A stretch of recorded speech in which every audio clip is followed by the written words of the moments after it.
Parallel combination of sales, सेलों का समांतर संयोजन पढ़ना है हमको।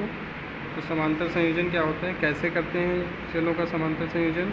तो हमारे पास से कुछ सेल हैं, माना n सेल हैं, n सेल हैं ये, और सभी n सेलों के जो पॉजिटिव टर्मिनल्स हैं, जो इन सभी सेलों के पॉजिटिव टर्मिनल्स हैं, इनको किसी हमने एक पॉइंट पर ऐसे कनेक्ट कर रखा है, और जो नेगेटिव टर्मिनल हैं, ऋण इलेक्ट्रोड है, उनको किसी दूसरे पॉइंट पे कनेक्ट कर दिया।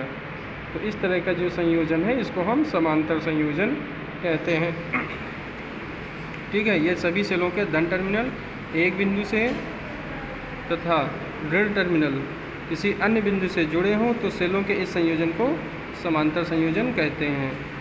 If positive terminals of all the cells are connected to the one point and negative terminals to the other point, तो such combination of cell is known as parallel combination. ऐसे जैसा कि diagram में बना के दिखा दिया। और इन सभी सेलों का हम यहाँ पर ये मानते हैं जो ईएमएफ है वो ई है और रेजिस्टेंस आर है, सभी का सेम है। ईएमएफ और इंटरनल रेजिस्टेंस यानी कि आंतरिक प्रतिरोध सभी का सेम है। तो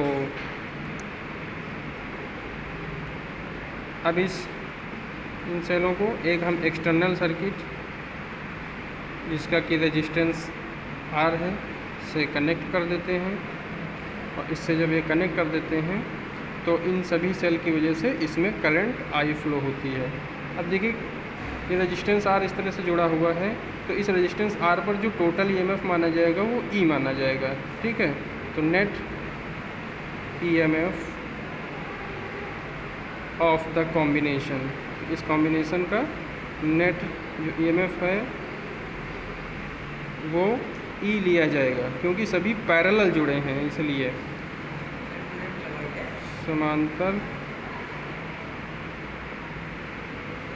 संयोजन का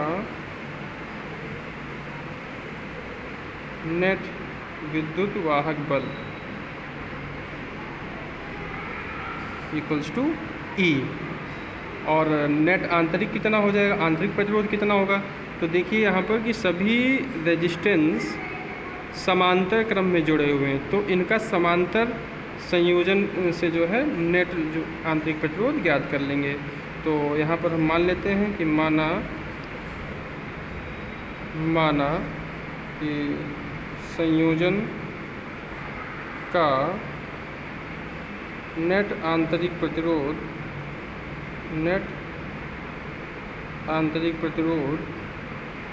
आर ई क्यू है। Let net internal resistance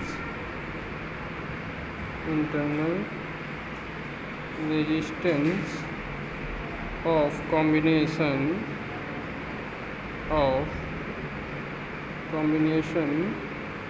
is R E Q। Then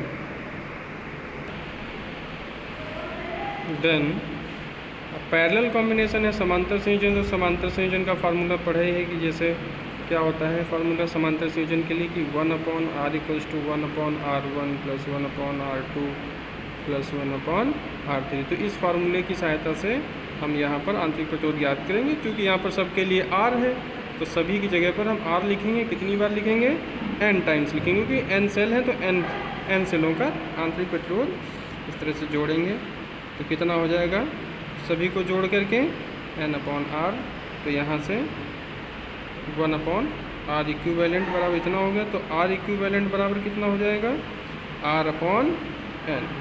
ठीक है, ये इसका कुल आंतरिक प्रतिरोध हो गया सेलों का। अब इसके बाद क्या करते हैं, करंट टोटल रेजिस्टेंस निकाल लेते हैं। कितना है, total resistance of circuit, total resistance कितना हो जाएगा। तो एक तो ये सर्किट क्या हो गया R/n और प्लस R। तो करंट इन द सर्किट कितना हो जाएगा, परिपथ में धारा, करंट इन द सर्किट। तो current in the circuit I equals to net EMF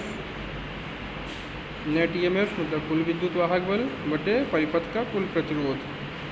तो नेट रेजिस्टेंस नेट रेजिस्टेंस। तो कितना हो जाता है, नेट ईएमएफ है हमारे पास E और नेट रेजिस्टेंस है R/N प्लस कैपिटल R। अब कुछ यहाँ पे दो केसेस पढ़ेंगे इसके।